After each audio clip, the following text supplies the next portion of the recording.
Dernière minute, plus de 40 000 manifestants à Tel Aviv protestent contre la décision de Netanyahou de limoger le chef du service de sécurité Shin Bet. Dans une scène reflétant la colère croissante de l'opinion publique en Israël, plus de 40 000 manifestants sont descendus dans les rues de Tel Aviv pour protester massivement contre la décision du Premier ministre Benjamin Netanyahou de limoger le chef du service de sécurité Shin Bet.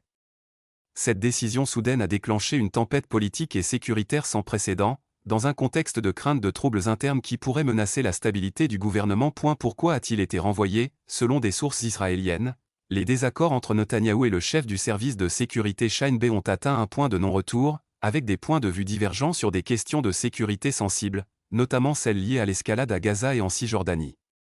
Et aux tensions internes croissantes. Cependant, les opposants de Netanyahou voient dans cette décision une simple tentative de régler des comptes au sein de l'appareil sécuritaire, à un moment où son gouvernement est confronté à de vives critiques pour sa politique intérieure et étrangère. Manifestant, la sécurité n'est pas un jeu politique.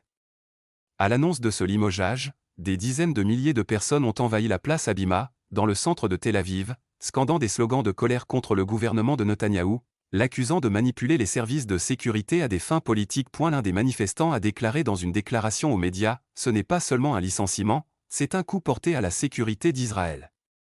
Nous ne pouvons pas rester silencieux pendant que les politiciens s'attaquent à nos institutions de sécurité. » Crise politique ou début d'effondrement, cette décision a suscité de vives réactions au sein de l'establishment politique et militaire israélien, d'anciens responsables de la sécurité avertissant que cette décision pourrait conduire à une rupture sans précédent au sein de l'appareil d'État. Dans le même temps, la pression monte sur Netanyahou au sein de son gouvernement, certains ministres estimant que cette décision pourrait être la goutte d'eau qui fait déborder le vase pour la coalition.